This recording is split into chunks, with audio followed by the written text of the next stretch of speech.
그러니까 도가도 비상도의 그런 세계관은 내가 보기엔 선종의 이 노장 사상이라고 하는 건 우리 선종을 이해할 때 아주 결정적인 겁니다. 이거는 결정적인 거예요. 아주 결정적인 거거든요.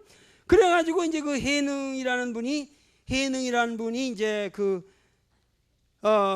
이제 제일 처음에 이러한 그 이심전심의 불법을 갖다가 이제 전해왔다는 게 누구예요? 중국에 전해온 사람이 달마라는 사람 아니야? 그래서 양무제를 만났는데 그 양무제를 만났을 때 처음에 그 유명한 그 벼감록의 제1 저기 있잖아요. 3페이지 거기 보시면은 거기 3페이지에 거기 이렇게 보시면은 벼감록 제1측이 나오잖아요. 이게 좀 까줘. 거기 보면은 이제 그 양무제가 달마대사에게 성제 제1위 그 성스러운 진리의 제일 가는 진리가 무엇이냐 하고 그 달마대사한테 물었단 말이야. 그러니까 달마대사가 과견무성이라 이건 확연무성이다. 그래서 이것은 텅 비었고 아무것도 거기에는 성스럽다고 하는 것은 아무것도 없소이다. 그러니까 굉장한 그런 그 질문에 대해서 그렇게 자기는 그 임금이 양무제라고 하는 중국의 불사를 일으킨 황제가 어느 그 승려를 불러다가 야 그 부처님 말씀에 가장 선스러운 제1의 진리가 뭐냐 그러니까는 텅 비었고 아무것도 없다. 성스러운 게 무슨 뭔 개말 나빠진 성스럽다고 나한테 묻는 거냐? 그러니까 양무제가 충격을 받아가지고 이놈 감히 나 양무제 앞에서 그런 말을 하는 나를 대하고 있는 너는 누구냐? 그랬잖아요. 그러니까는 달마가 말하기를 몰라 그랬단 말이야. 불식이라는. 여기 벌써 선종에 지금 아까 말하면 그거를 이 달마 대사는 아가 없는 거지 지금. 그러니까 거기서 안다고 그럴 수가 없죠. 감히 나를 대하고 있는 그대는 누구뇨? 불식. 나는 모른다. 몰라. 그래가지고 그때의 그 양무제가 아직도 깨닫질 못하고 그래서 달마대사는 떠났다 하는 얘기가 여기 쭉 나오죠. 그래서 나중에 이제 그 임금이 후회를 해가지고 물어보니까 이 사람이 그 유명한 그 불시민을 전한 그 관음대사입니다. 그래서 그 임금이 그 사절을 보내서 그를 보내려고 했으나 그는 이미 가버리고 나라를 들어서 그들을 데려오려고 해도 그는 결코 돌아오지 않을 것이다 하고 이제 사라지고 그래서 이제 이 달마대사가 어디 면벽하고 그렇게 살다가 그 해가라는 사람이 그 달마대사한테 배우려고 하다가 거기서 배워달라고 그러는데 막 눈이 오는 데 서 있다가 막 눈이 여기까지 찼는데도 이제 안 오다가 나중에는 이제 자기 팔뚝을 잘라가지고 이렇게 하니까 이제 가르쳐 주기 시작했다. 그래서 이제 해가로 해가지고 몇 대 6조 해능에 와서 이제 그 중국에서 선종이라는 게 시작하잖아요. 이건 여러분들이 나보다 더 잘 아는 거기 때문에 더 얘기할 게 없어. 그래가지고 이제 북방으로는 신수의 그 북방선이 하고 남방선으로 그 해능선사에 저기 했다. 그래서 우리가 조계종이라고 하는 것이 이게 뭐예요? 해능으로부터 출발하는 건 다 조계종이에요. 왜냐하면 해능이 저 남방에 가서 불법을 한 그 산이 조계산이니까 저 광동성에 있는 거거든요. 그러니까 그래가지고 결국 그 해능선사로부터 내려오기 시작하는데 이 해능선사에 이제 많은 제자들이 있었으나 그 밑에에 그 청원행사라는 사람이 있었고 청원행사라고 하는 사람이 있었고 남학 그 회양이라는 사람이 있었죠. 이 회양. 그래서 이 두 사람이 이제 그 중국의 아주 이 선종의 대맥을 이루는 거죠. 행사하고 그러니까 청원 행사하고 남학 회양에서 그래서 회양 밑에서 누가 나와요? 마조 도일이 나옵니다. 눈이 그냥 막 그 호랭이 같고 그렇게 그 거구에 아주 그 에너제틱한 사람이었는데 마조가 거기 회양한테 가가지고 자기 혼자 그냥 암자에 가서 그 인사도 안 하고 회양 선사회인데 갔는데 이제 그 쑥스러우니까 자 인사도 안 하고 거기 가서 자기 혼자 그냥 틀고 그냥 앉아가지고 그냥 용맹정진을 나처럼 아까 한 것처럼 이제 마조도 한 거예요. 그랬더니 그 회양이라는 사람이 이렇게 왔다가 그 마조가 이렇게 그 돌을 닦고 수련을 하고 있는데 그 밑에 어느 노인네가 이렇게 오더니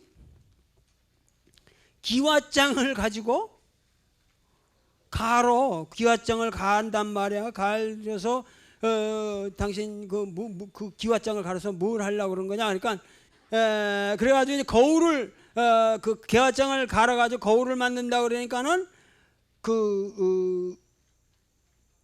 이 마조가 있다가 그건 개화장을 갈아가지고 거울을 만든다니 그게 근본적으로 될 말이요, 그렇잖아요. 옛날에는 동을 가지고 만들거나 이렇게 뭐 했는데도 그 거친 거 가지고 비춰질 리가 있겠어요. 그러니까 근본이 지금 안 된 일, 이치가 안 되는 일이니까 그 거울을 가지고 개화장을 가지고 거울을 만드니 그 될 말이요. 그러니까 야 개화장을 갈면은 그 거울이 안 된다는 걸 아는 놈이 그래 좌선을 해서 부처님이 되려고 그래. 그 유명한 말이 나오는 거죠. 예? 그러니까 넌 근본이 지금 뭐가 개화장 같은 놈이 앉아가지고 아무리 네가 수련을 해가지고 갈고 닦는다고 그래봐야 네가 거울이 되겠냐? 어? 그런 말씀 아니요. 그러니까 이제 거기서 다시 깨닫고 훌륭한 선사가 되는 게 이런 선사들의 첫 만남이 중요한 거란 말이야. 그러니까 우리가 선종에 있어서 이 공안이라고 하는 것은 이 공안이라는 거를 여러분들이 잘 아셔야 되는 게 뭐냐면 공안이라고 하는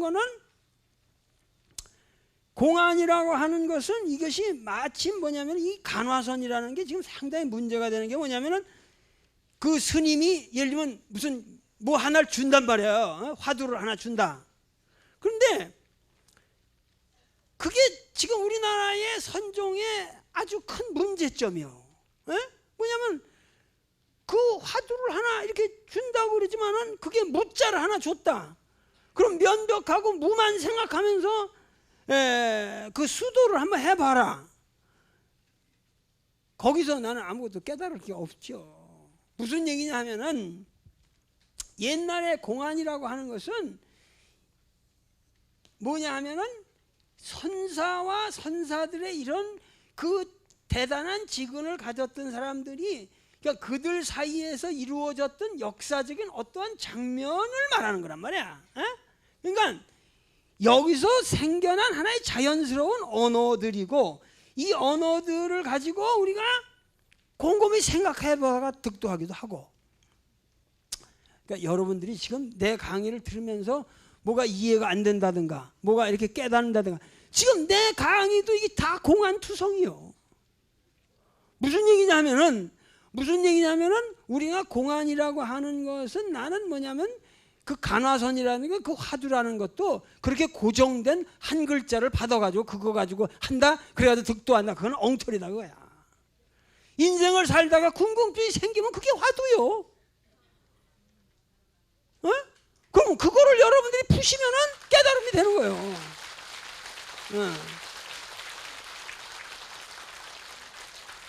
그러니까 간화선도 오리지널한 그 원래 이걸 회복을 해야 되고 내가 대학에서 강의를 한다. 그러면 강의를 했는데 오늘 내가 이러이러한 강의를 하는데 학생들이 거기서 그 김용옥 선생님 오늘 이런 말씀했는데 내가 여기에 잘 이해가 안 된다. 그러면 그 화두를 공안을 가지고 가는 거예요. 그러면 걔가 그걸 가지고 고민하고 그걸 이해하려고 그러고 그 도울 선생님 오늘 칸트에 대해서 이런 말을 했는데 그게 내 이해가 안 되면 그거 하다가 그런 게 막 어떤 때는 나도 옛날에 강의 듣다 그러면 그게 한 30년 이후에 풀리고 그래요. 30년 동안 내 머릿속에 그 있다가 그게 그 말씀이었구나. 난 이런 게 진짜 화두라고 생각해요.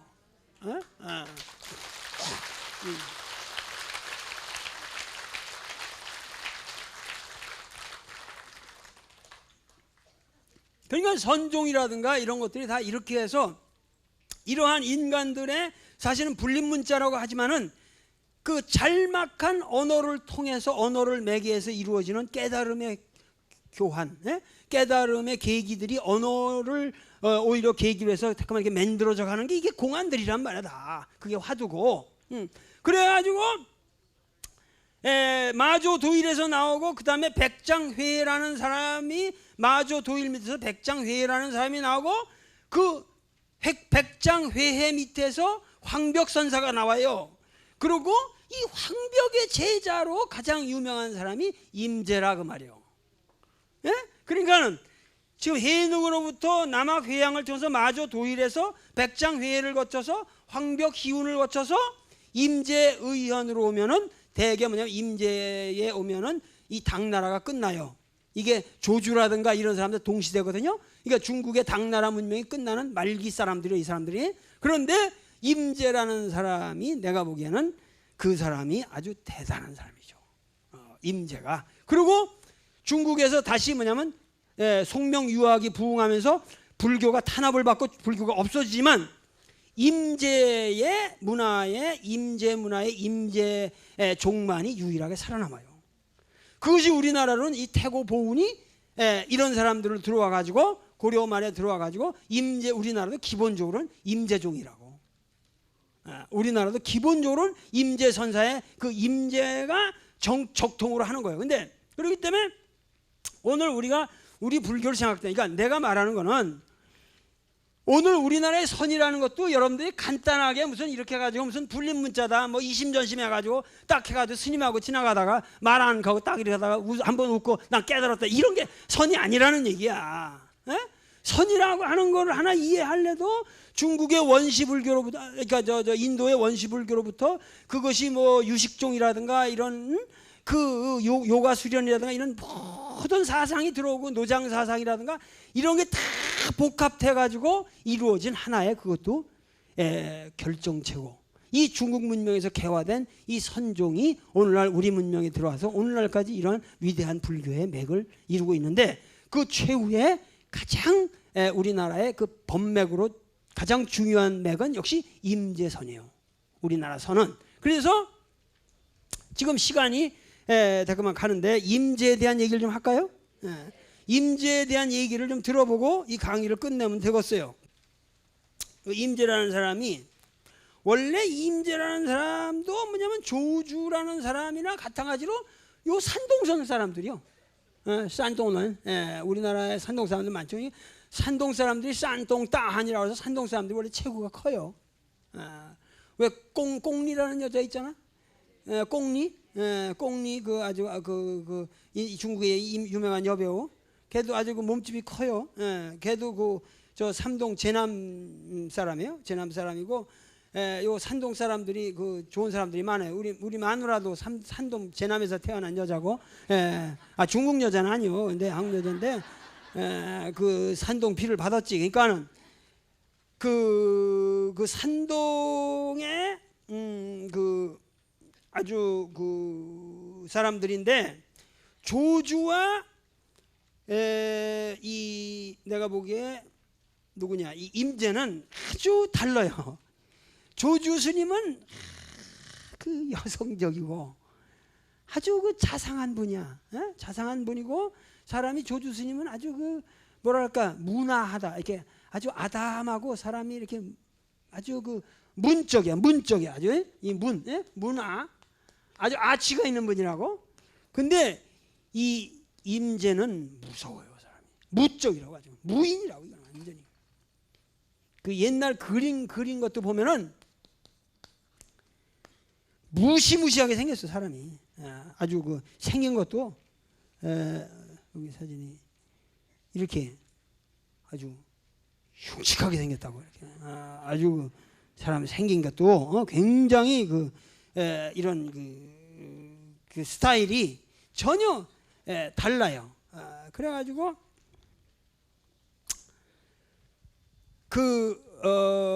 조주 스님은 아주 여성적이고 이렇게 문적이고 인간적이고 이렇게 하는데 이 황벽이나 임재나 이게 가면 무서워요.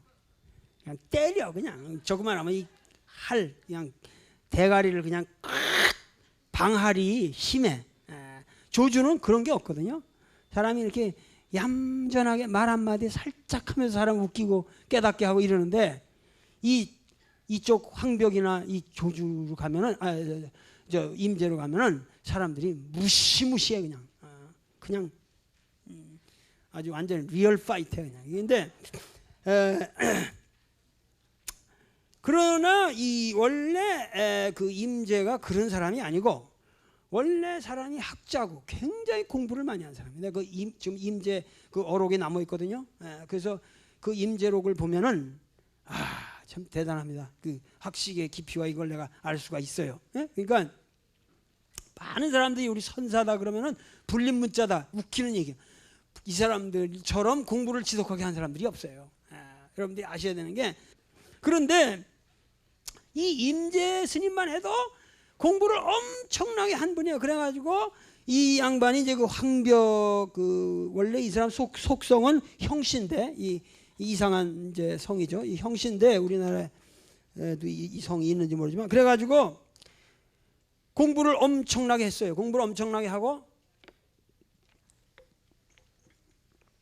황벽 희운을 찾아갔는데 황벽 문화에 들어가서도 이 사람이 얼마나 처음에 얌전하고 소심했던지 3년 동안 일체 그 문안을 안 드리고 자기 혼자 수련을 했다 이거예요. 그 공부를 열심히 했어요. 그러니까 사람이 부끄러워서 감히 그 황벽 스님 문화에 들어가서 그 스님 얼굴도 한번 못 빼고 3년 동안 그냥 도를 닦은 거지. 뭐 행자 노릇 했겠죠. 그런데 거기에 그 목주 도명이라고 이 굉장히 그 당시 수제자가 그 아주 좋은 마음이 좋은 분이었는데 이 황벽 스님의 그 수제자가 목주라는 분이 있었다 그 말에. 그래서 목주가 어느 날 임재한테 갔어요. 임재한테 가가지고 쌍조 자이츠多少시 그 선생 그대 여기 얼마나 몇 년이나 머물렀냐 했더니 3년을 머물렀습니다. 그러니까는 그대 황벽 큰 스님께 질문해 본 적이 있어? 그러니까는 제가 감히 어떻게 그 황벽 스님한테 질문을 해본 적이 있겠습니까? 그리고 또 제가 뭘 질문할지를 몰라 못했습니다. 부청 찬원 부즈원 그什么 나는 그 뭐를 물을지 몰라서 그 못했습니다. 그러니까 야 그러면 내가 가르쳐 줄 테니까 너 큰 스님한테 가서 여쭤봐라. 그리고 뭐라 그러냐면은 무엇이 如何是佛法的大义 무엇이 부처님의 가장 큰 뜻입니까? 부처님의 대의가 무엇입니까? 하고 가서 여쭤봐라. 하고 이제 질문을 그 화두를 준 거예요. 부처님께서 말씀하신 그 큰 뜻이 무엇입니까? 佛法的大义 그랬단 말이야. 그래가지고 임재가 3년 동안 그 조용하게 그 하던 사람이 용감하게 이제 그 수제자 목주 스님이 그렇게 권고를 하니까 찾아간 거지. 이제 올라와서 조심해서 가서 탁 엎드려서 자 그러면서 황벽 스님한테 가서 什么是佛法的大义 부처님의 불법의 대의가 무엇입니까? 네, 그냥 그 말이 떨어지자마자 그냥 방맹이로 대가리를 빵 때려버린 거예요. 그러니까 뭐 거기서 어떻게 하고 있어요? 그래서 이 임재 스님이 내려오신 거예요. 내려와가지고 목주한테 찾아갔겠지. 그때 목주 스님이 원화 주었으면 너 그러니까 그 질문을 하니까 뭐라고 말씀하셨더냐 하니까는 뭐라긴요. 제가 그 말도 끝나기 전에 방망이로 때렸는데 도대체 내가 뭘 잘못했다 그렇게 순수한 마음을 갖고 와서 그 불법의 대의가 뭡니까 하고 물었는데 나를 그렇게 때리는데 도무지 모자 부회 나는 도대체 왜 그렇게 나를 때리는지 이해가 안 가요. 그렇지 않겠어요? 이해가 가지 않는다 그거야. 그랬더니 목주가 살살살살 뜯어지 야 그러지 말고 한번 다시 가서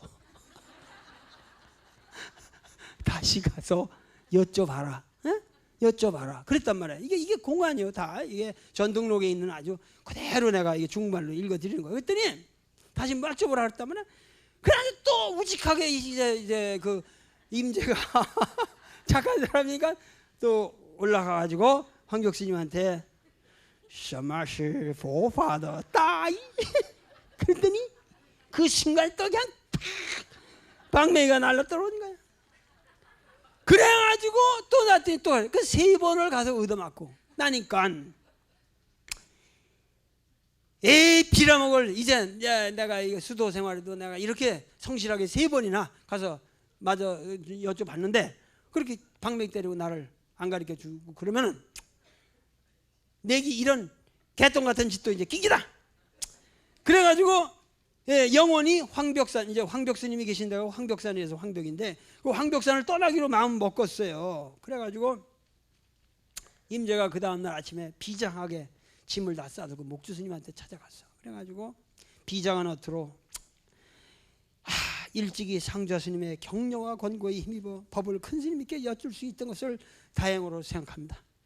허나 여쭐 때마다 큰 스님의 방망이 세례를 얻을 뿐이었으니 생각해 보건대 스스로 못난 인연으로 진리의 깊은 뜻을 헤아릴 수 없음을 탓할 뿐이외다. 이제 제가 할 수 있는 일이라는 것은 이곳을 영원히 사직하고 떠나는 것일 뿐이외다 하고 막 눈물이 글썽 해가지고 떠나는 거예요. 그러니까는 그 목주 스님이 있다가 야 그래도 네가 떠나는 만에 그 큰 스님한테 가서 인사라도 드리고 가야 되지 않냐? 어? 인사라도 드리고 그러고서 그러니까는 그건 또 그럴 거 아니요? 그래가지고 이제 그걸 가는데 목주 스님이 이제 먼저 간 거지. 달려가가지고 스님 왜 일전에 스님한테 와서 그 3번이나 와서 방망이 맞고 간 놈 있지 않습니까? 내가 생각하기 때 이놈은 이주 따수 이놈은 커서 거대한 큰 거목이 될 제목이 외다. 그래가지고 이 그늘이 세상을 덮을 놈이니 한번 유념하시옵소서 그런단 말이야. 그러니까 이제 그러고서 갔어. 그러니까는 그 목주도 훌륭한 사람이죠. 다 후배들을 기르려고. 그래서 이제 황벽이 임재가 그 올라가서 들어가서 이제 인사를 했어요. 근데 그때는 방망이를 때리시는 게 아니라 야 이놈아 내가 어디 딴 곳으로 먼데 갈 거 없다. 저 고안이의 강가에 가면은 여울목에 대우스님이 계신 곳이 있으니까 거기 가서 찾아뵈라 그랬단 말이에요. 그래가지고 그 스님을 찾아가면 내가 할 말이 이렇게 있을 것이다 했단 말이에요. 그래가지고 이 거기에 그 대우스님이라고 또 그 강 거기서 강을 건너가서 저 어디 아래 동네 가면은 큰 동네에 그 어느 동네 대우스님이라고 큰 바보 우자를 써서 이 대우스님이 대우화상이 계신 곳이 있었단 말이야. 그래가지고 거길 갔어요. 그래가지고 그 임재가 거기 가서 인사를 하고 대우스님한테 이렇게 했더니 대우가 물어요. 대우스님이 神出来 너 어디서 왔냐? 神出来 황보라 나는 황벽 있는 곳에서 왔습니다 했단 말이야. 했더니 황보요 허연쥐 황벽 스님이 황벽이 뭐라 말씀하시던? 그러니까 이놈이 있다가 저는 3번 불법의 대의를 여쭈었습니다. 그런데 3번 다 얻어맞았습니다. 제가 무슨 잘못이 있는지 없는지 그걸 아직도 저는 모르겠습니다. 뭐우자 뿌해 아직도 제가 그걸 모르겠습니다. 이제 열이 그냥 순간에 또 북받친 거지. 이제 과거를 생각하니까 그때 이 대우스님이 있다가 야 이 녀석아 황벽은 그렇게도 어린아이를 보살피는 노파의 심정으로 간절하게 너를 고해로부터 건지기 위해서 그렇게 배려를 게을리지 않았거늘 이 녀석아 그래 여기까지 와서 나에게 잘못이 있냐 없냐 그 황벽 스님의 잘못이 있냐 없냐를 나한테 물어? 네가 뭐 잘못이 있어서 없어서 뭐 어떻게 했다고? 그때에 그 순간에 그러니까 거기서 뭐가 실제로 오갔는지는 내가 알 길은 없어요. 이 순간에 임재가 깨달았다는 거예요. 임재가 그래가지고 깨달으면서 그때 왜 한 말이 황벽의 불법은 원래 구질구질한 대목이 없었다 이런 말을 한다고. 原来황보佛法无多子라고 하는데 우두어스라고 그래. 이게 이해가 잘 안 되는 구문인데 무다자라고 그러는데 이게 두어스라는 게 뭐냐면 뭔가 이렇게 구질구질 잡스러운 게 없는 어떠한 그 뭐라는 거를 표현한 그걸 우두어스라고 그래가지고 거기서 포효를 해요. 그러니까는 대우 스님이 있다가 거기서 이 그 임재가 일어나서 황벽의 불법에는 이 자질구레한 대목이 없었다 하고 원래 그랬었구나 하고서 딱 일어나서 포효를 하니까 갑자기 대우 스님이 이 임재 목덜미를 꽉 잡아가지. 너 지금 뭐라고 했어? 뭐 아까 와서는 잘못이 있느냐 없느냐 그걸 알고 싶다고 징징 울더니만 지금 뭐 황벽의 불법은 구질구질한 데가 없다고 폼 잡고 있죠? 이거 뭘 알았다고 제세냐? 수다오 빨리 말해봐 네가 뭘 알았다는 거야? 과연 뭘 알았다는 거야? 빨리 말해봐 수다오 그러고 얘기를 한다고. 그러면서 얘기를 하니까 그때 임재가 대우 스님의 갈비뼈가 부러지도록 3번을 후려쳐요. 그냥 3번을. 대우 스님 그 대선사인데 그러니까 그냥 폭 쓰러지면서 이 스님이 그냥 아이고 그러면서 막 그 노인 스님이 그냥 막 저기 하면서 임재를 밀치면서 소리치는 거야. 그러면서 아이고 하면서 대우가 말하면 내 놈은 선색은 황벽이지 내가 아니다. 나와 상관이 없다. 그러고 빨리 황벽에 가보라는 거죠. 그러니까 여기서 사실은 뭐냐면은 이런 것들이 굉장히 좀 이해가 우리 그래서 어려운 건데 스승 그러니까 그 세대를 얻어맞은 거를 갖다가 깨닫고 그걸 또 대우를 줘줬다 3번을. 야, 그 대우는 하여튼 억울하게 얻어맞았는데 대우 스님은. 그런데 이것이 뭐냐면은 이게 과거 선사들의 이러한 세계는 뭔가 여기서 뭔가 자기 어떤 깨달음의 무엇을 전달하는 하나의 본질적인 절대 경제에서 나오는 상식적 행동들이라고 해석을 해야지. 이걸 얻어먹어가지고 나도 깨달았다 이제 나도 세다 하고 때렸다 이렇게 해석할 수는 없다 이거야. 우리가 이걸 잘 해야 돼. 그래가지고 다시 이 황벽 스님한테 왔어요. 임재가. 그러니까 임재선이라는 게 좀 이렇게 무섭다고. 임재선이라는 게 그게 우리나라에 사실은 이게 우리나라 선을 갖다가 이해하는데 굉장히 임재선의 그 칼날을 여러분들 잘 이해를 할 게 있다고 그러는데 그러니까 이제 황벽이 임재를 보면서 그때 딱 보면 这汉来来去去有什么了不起 이런다고. 야, 이 녀석 왔다 갔다 뭘 그렇게 네가 폼 잡고 지랄이야? 了不起有什么了不起 이런단 말이야. 그리고 나서는 임재가 탁 하더니 제가 스님의 자비로운 뜻을 받자고 대우 스님께 다녀왔습니다 하고 황벽 스님 옆에 가서 탁 시절하고 쓰는 거예요. 그러니까 대우 스님이 이제 황벽 스님이 대우 스님이 그러면 그때 뭐라고 말씀하시던 그러니까 임재가 그 속에 가서 있었던 자초지종을 다 말했어요. 그러니까는 황벽 스님이 그때 하는 말이 그놈의 수다쟁이 늙은이 대우 그놈이 이곳에 오면 한번 호되게 먹여줘야겠구만 했단 말이야. 그놈이 여기 오면 한번 호되게 먹여줘야겠구만. 그랬더니 말이야 임재가 아니 이곳에 오면 이라는 단서를 달 필요가 뭐 있냐. 이것이 오면 하고 기다릴 필요가 뭐 있습니까? 당장 내기지요 하면서 임재가 황벽 스님의 따귀를 3번을 갈겨버려요. 당장 갈겨버리죠. 하고서 그러니까 황벽이 소리지면서 아이고 이 미친놈 봐라. 这风风电汉来这里罗湖须 야, 이 미친놈 봐라. 여기 와서 호랭이 수염을 잡아당기네 그런다고. 호랭이 수염을 잡아당긴다고 한다. 그래가지고 이 미친놈을 법당으로 끌고 가라. 그러면서 소리를 치는데 이것이 바로 임재가 황벽의 진짜 제자가 되는 순간이에요. 이게 좀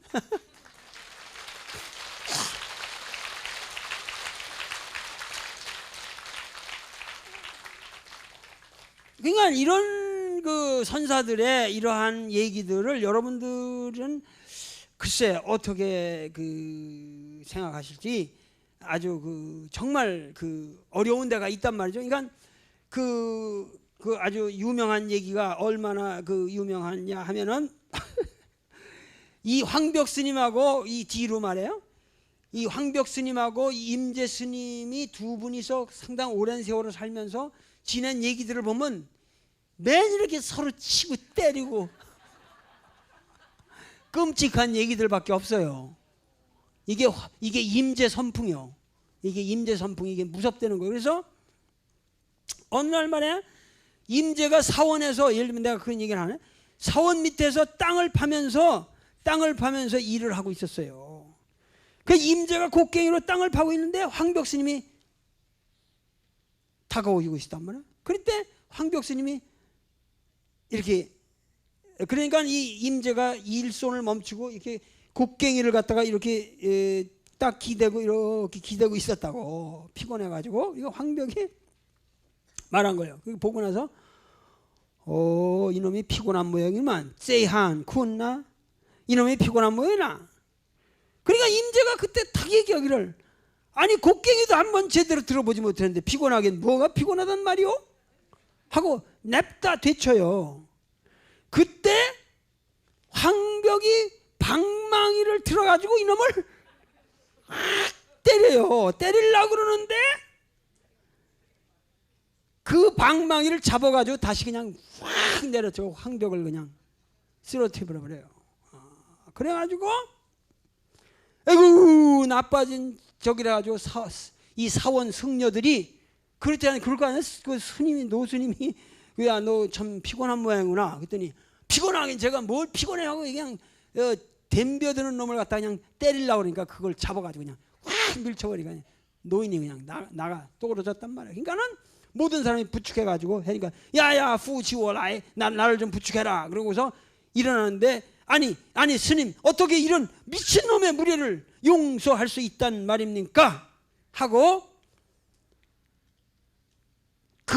거기 아주 그 수제자가 황벽 스님한테 어떻게 이렇게 미친놈을 갖다 이렇게 기르십니까? 하는데 그때 황벽 스님이 그 말을 하는 놈을 그냥 갈겨버려요. 갈겨버린단 말이야. 그때 임재가 아랑곳 없이 곡괭이로 땅을 파면서 다음과 같이 포효합니다. 사방에서 죽놈들 죽으면 화장하지만 나는 여기다 산채로 묻어라. 이게 임재 선풍이요. 이게 무서운 말이야. 나를 산채로 여기다 묻어라. 그러니까 임재선이라는 거는 이거는 아주 뭐랄까 벼랑 끝까지 가는 선이요. 이거는 뭐냐면 나는 모든 사람들이 이렇게 해가지고 그 스님과 거기서 뭔가 교감이 있었을 거예요. 근데 황벽 스님은 오히려 이 무례한 미친놈이라고 그러는 놈을 때리잖아요. 때리잖아요. 그런데 이걸 꽃게를 치면서 나를 여기 산채로 물어라. 주방 호장 워서리 호마이 활매라고 하는 유명한 말이 나옵니다. 뭐냐면은 나는 이 선의 세계에서는 뭐냐면 산채로 묻히겠다는 거야. 내가 늙어 죽는 게 아니라 내가 죽는다고 하는 것이 산채로 가겠다는 거야. 산채로 죽겠다고 하는 거야. 나는 여러분들이 이 말을 어떻게 이해하는지 모르지만은 나는 평생 이 활매라고 하는 말이 내 귓가에 항상 쟁쟁합니다. 그리고 나는 오늘날 내가 여기 살면서도 저는 늙어 죽지 않을 거예요.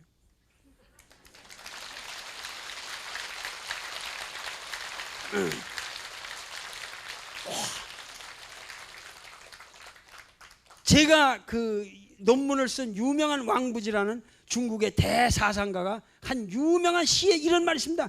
육경 체가 개생면. 육경 그 사서삼경 있잖아요. 그거를 내가 읽고 사서삼경을 읽고 내가 그러면 그것은 항상 나를 책망하기를 항상 살아라 살아라. 삶의 국면을 열어라. 개생면하라. 개생면이라고 한다. 류진저워 가이성면. 그러면 한마디면 치치종天之火만. 이 칠척의 단신을 항상 하늘에 빌었지. 나를 산채로 묻어라 묻어라 묻어라. 그러니까 여러분 이게 얼마나 눈물겨운 얘기인지 아십니까? 이 왕부지의 이런 시 같은 걸 보면은 그 육경을 저기라면 인류의 대업을 생각하면서 내가 이 공부를 하면서 정말 인류의 삶을 위해서 내가 열심히 살아야지. 끝까지 공부해서 이걸 지식을 전수하고 그 역사에 대한 사명에 불타면서 삶의 세계를 그리워하지만은 이 육신을 생각할 때 육척, 이 육신이라고 하는 건 항상 나는 산채로 가겠다. 산채로 가겠다. 나를 산채로 묻어라. 나는 이 교훈이 내 인생의 임재선풍이라 이런 교훈들이 내 인생을 지배하는 하나의 가치관이요.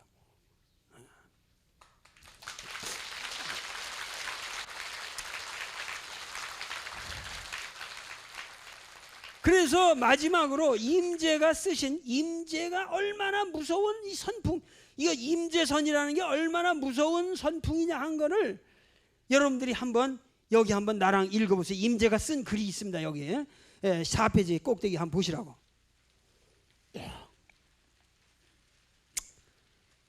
이거 참 좋습니다. 이것만 여러분들이 이 임재선풍에 이건 중국의 이 선이라고 하는 것이 여기 임재선까지 내려오면은 이게 어마어마한 거예요. 이 임재선까지 내려오면은 정말 이 선이라는 게 인간의 경지가 여기까지 가면 정말 위대한 사람들의 그런 세계 경지를 우리가 맛볼 수가 있어요.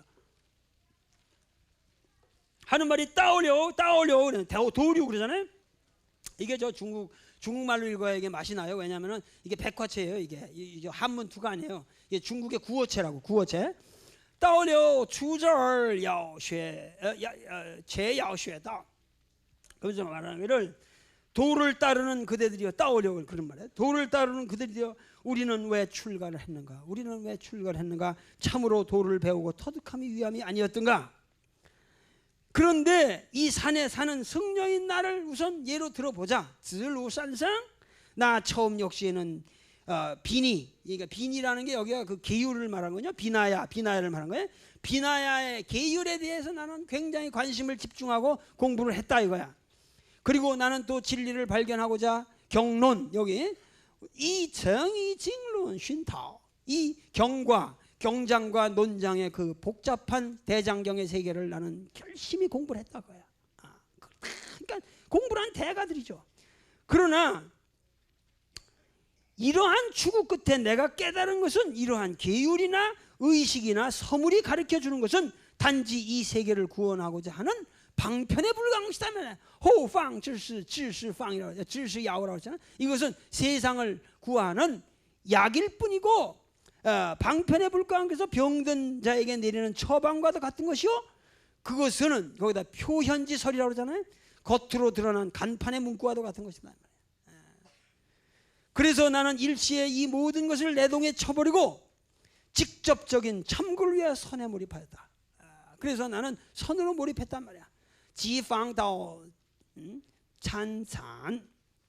그래가지고 그때 뭐냐면은 다행히 그 후에 나는 다행히도 황벽선사와 같은 대선지식을 만나서 우대선지식이라고 했죠.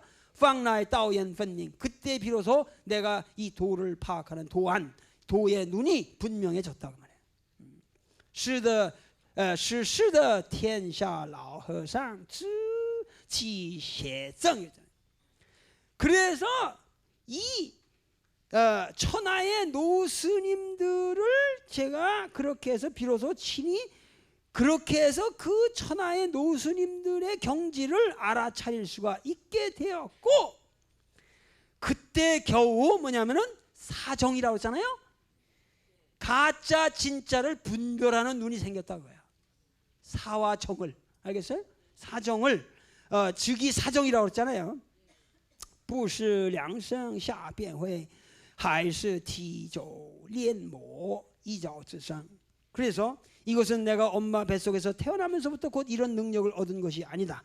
이것은 장기간에 걸쳐 몸으로 체득하고 또 시행착오를 거치면서 연마에 연마를 하는 각고의 노력 끝에 어느 날 아침 호련히 스스로 깨닫게 된 것이라는 거예요. 일조 자성이라고 그랬죠.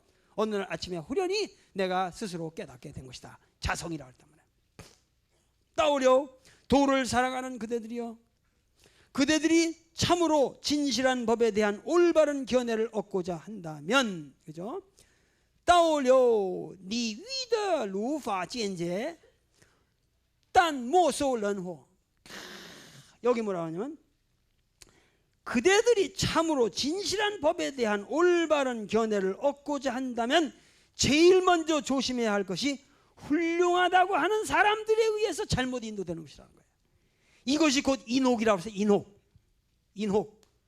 그러니까 여러분들이 세상을 이 진리를 얻는다고 할 적에 항상 내가 진리를 가르쳐준다. 그리고 진리를 가르쳐주는 위대한 사람들이 있어. 그러나 항상 그 위대한 인간들에 의해서 우리는 잘못 인도가 된다고 말이야. 그것이 제일 무서운 것이라고 말이야. 인혹이라고 말이야. 야, 그러면서 하시는 말씀이 밖으로 구하든 안으로 구하든 그러잖아요. 샹리 샹와이. 밖으로 구하든 안으로 구하든, 안으로 구하든 밖으로 구하든 길에서 만나는 모든 것을 족족 죽여야 된다. 봉착 편살이라고 그랬잖아요. 거기에 만나는 거, 봉착하는 것은 편살이라. 곧 죽여라 하는 말이 봉불살불. 부처를 만나면 부처를 죽여라. 부처를 만나면 부처를 죽여라. 조사, 위대한 조실 스님을 만나면 조실 스님을 죽여라. 봉조 살조, 봉나한 살나한, 위대한 나한을 만나 나한을 죽여라. 봉부모 살부모, 부모를 만나면 부모를 죽여라. 봉친권 살친권, 가까운 친척과 권속을 만나면 그놈을 족족 다 죽여라. 그때 비로소 너는 해탈할 수 있을 것이다. 그때 비로소 해탈할 수 있을 것이다. 뿌위 우쥐 토토 쯔사. 어떠한 사물과도 구애함이 됨이 없을 때 비로소 우리는 헐헐 벗을 수 있게 되고 자유롭게 되는 것이다. 이게 이 인재 선사의 말씀이요. 아시겠어요?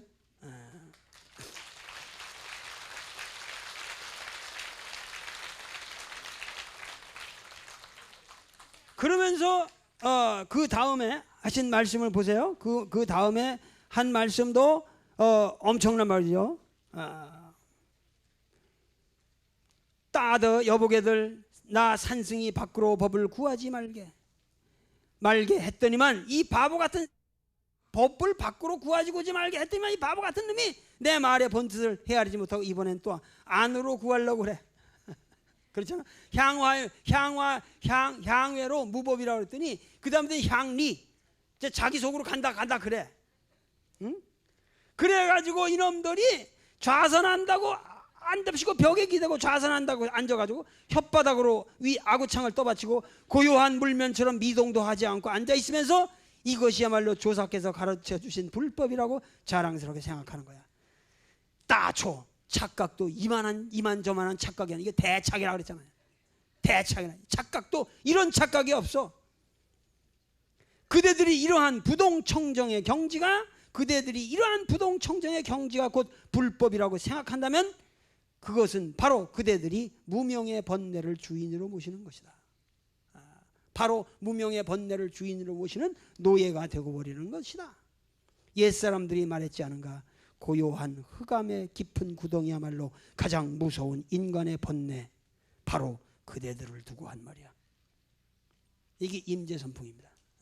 무섭습니다. 아시겠어요?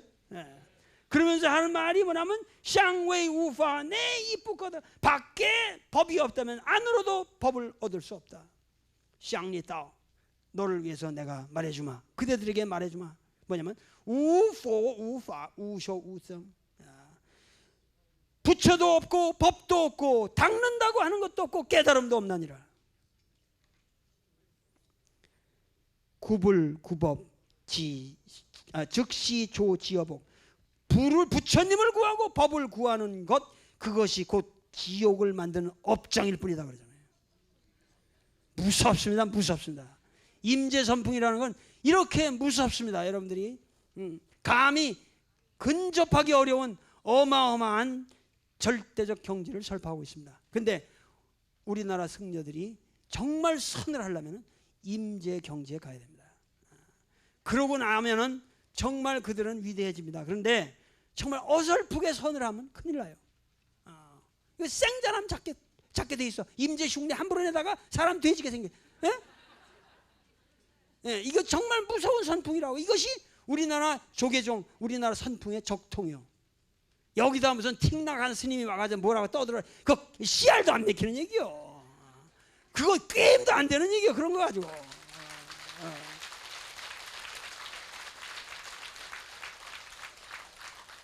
내가 무슨 어디 틱 나간 스님이나 이런 분들을, 그분들의 경지를 이해 못하는 게 아니라 그런 수준이 아니요. 지금 우리가 알고 있는 이 선의 전통이라고 하는 것은 어마어마한 선사들의 이러한 그 뿌리가 이 땅에 면면이 흐르고 있어요. 그래서 이 대선사들이 우리 땅에 이렇게 나온 것이고, 이들이야말로 그래서 이 저기가 말하기를 무의진인, 무의도인이라. 진정한 도인은 무의라고 그래. 무의도인은 위가 없고 일체 위가 없고 의지하는 것이 없는 거예요. 여기 무의도인이란 말이야. 그래서 하는 말이 임재선에 가면 도노돈수 점수 이런 게 없어요. 임재선에 가면 무오무수예요. 깨달음도 없고 닦음도 없는 거예요. 무서운 거예요. 이게. 무서운 거예요. 여기까지 가면은 여러분들이 임재선에 들어가면 이건 말하기가 어려워요.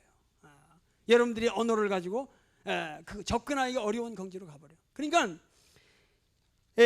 오늘 이런 내가 얘기를 하려면 끝없이 얘기를 할 것이나, 우리가 모든 진리를 어설프게 깨달으면 안 돼요. 그리고 나도 평생을 내가 무슨 뭐 대단한 도울 김용이 무슨 대단한 사람도 아니고, 나도 초라한 사람이요. 나는 시골에 그냥 초가집에 안 하게 돼 20살 때 인가를 받아서 여태까지 산 사람이요. 내가 나는 더 이상 나는 인가 받을 데가 없다고 생각하고 살아요. 그런데 여러분들이 정말 그 우리가 앞으로 우리가 살고 있는 이 세계는 정말 그 엄청나게 변화하고 있습니다. 노 대통령이 뭐 이렇게 대통령이 됐잖아요. 이런 것도 우리 사회의 엄청난 변화예요. 이게 뭐 어떤 사람들은 뭐 기분 나빠할 사람이 있을지도 몰라요. 그런 변화를 갖다가 강금실 장관 그 아주 이색적이죠. 그러나 좋은 거예요. 그게 그 좋은 변화예요. 우리 사회에. 그런 사람들 과거에 법무장관 된다 상상도 못하는 일이요. 그런 게. 그러니까 내가 신문기자가 된다 그것도 상상도 할 수가 없는 일이요. 근데 우리 사회에는 새로운 실험이 마구 일어나고 있고 새로운 변화가 일어나고 있다는 거야. 근데 이 변화에 대해서 과거에 자기들이 우리 사회에 가지고 있던 어떠한 관념을 가지고 됐구만 고착을 시키려면 이게 불교에서 말하는 부처님 말하는 무아론에 위배되는 것이라고 말이야.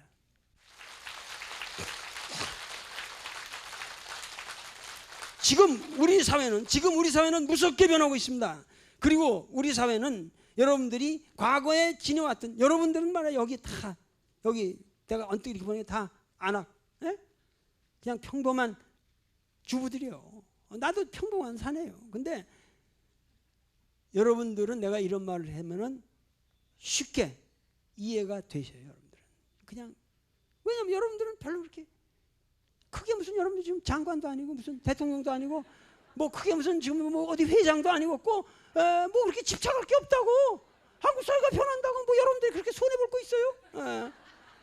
그런데 과거에 무슨 자리 좀 했던 놈들 지금 정치판도 그런 거야. 과거에 무슨 자기들이 폼 좀 잡았던 놈들은 과거의 영화만 생각하고 과거의 자기가 진정한 자기라고 생각하고 그 아에만 고집해가지고 세상 변하는 거 모르고 있다는 얘기야.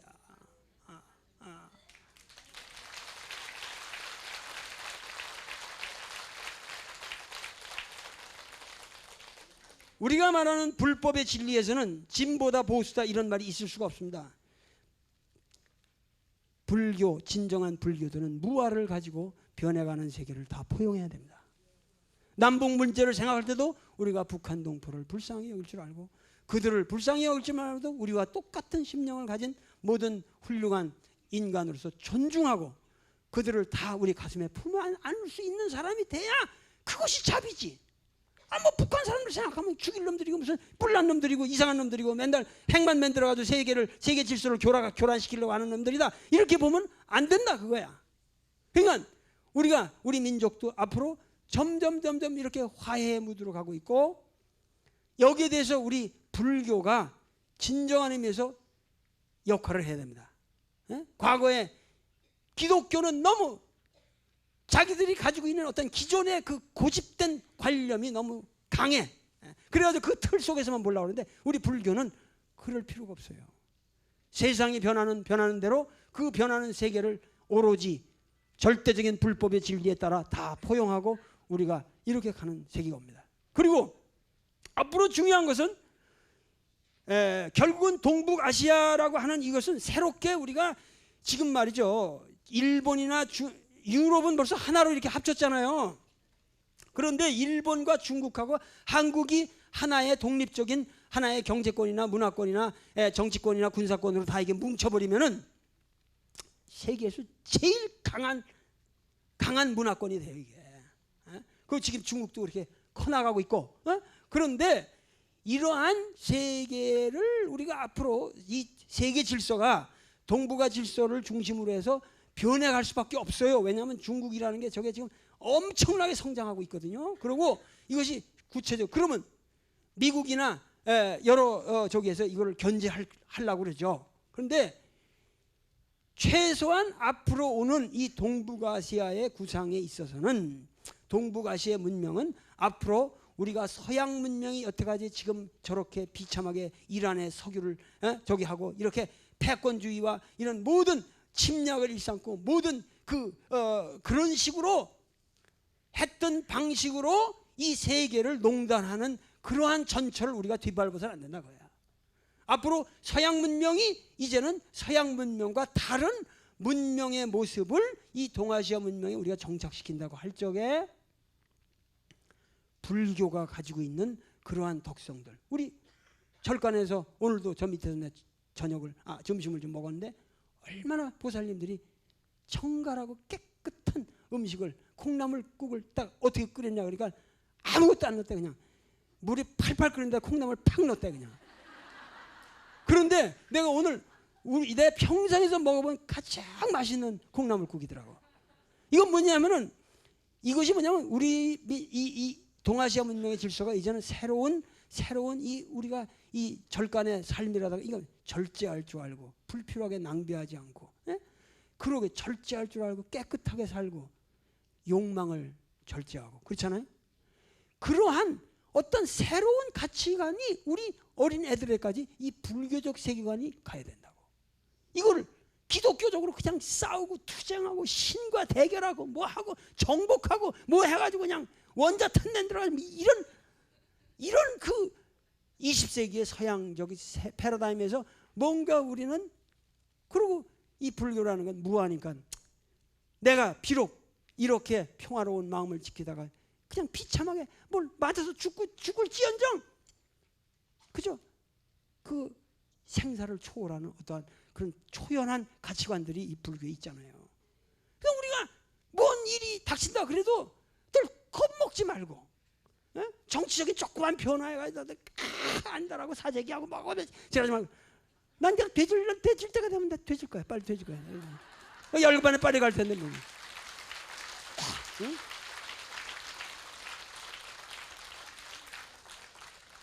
그러니까 우리 사회가 지나친 경쟁 구조, 지나친 이런 대립, 그리고 회방하고 남을 헐뜯고 뭐하고 이런 모든 가치관에서 벗어나게 만드는 건 뭐냐면 불교의 무아와 모든 집착을 버리고 항상 이러한 부처님의 말씀을 새로운 문명의 가치관으로 우리가 확립을 해야 되는 그런 시대가 왔다 이거야. 네? 네.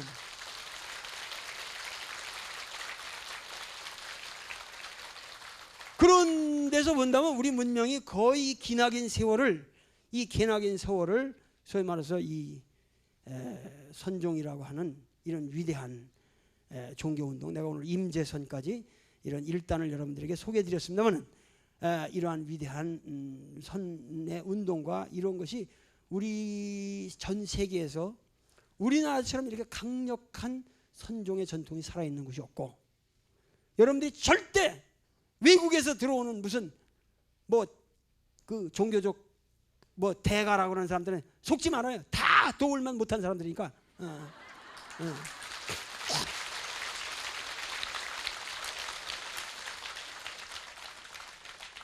그리고 도울보다 위대한 스님들은, 도울보다 위대한 스님은 다 한국에 계세요. 밖에 계시지 않아요. 이 땅에 살아있는 거예요. 그러니까 우리 불교에 대한 주체를 가지고 다시 한번 여러분들이 이 동북아시아의 앞으로 미래를 생각할 때 우리 불교 문화를 여러분들이 지켜나가야 됩니다.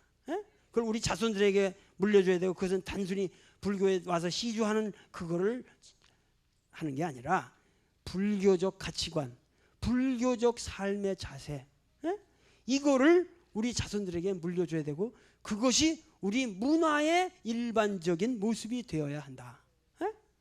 그러한 그야말로 우리의 그야말로 그 단순하고 순수하고 절제된 그러한 모습, 그리고 어떠한 종교적 질곡에서부터 그 신앙의 질곡으로부터 벗어나 있는 아주 화평한 인간들, 난 이러한 모습이 우리 미래 한국인의 모습이 아닐까.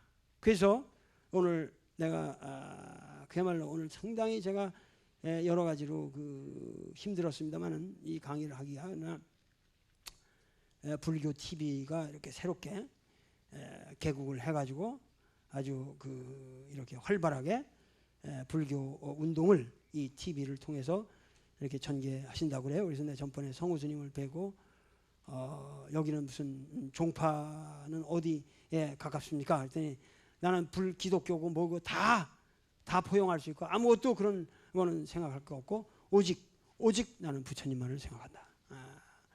오직 불법에 따라서 이 불교 TV가 우리 민족에게 위대한 그 도와 법의 세계를 전해줄 것을 여러분들과 함께 기원합니다. 감사합니다.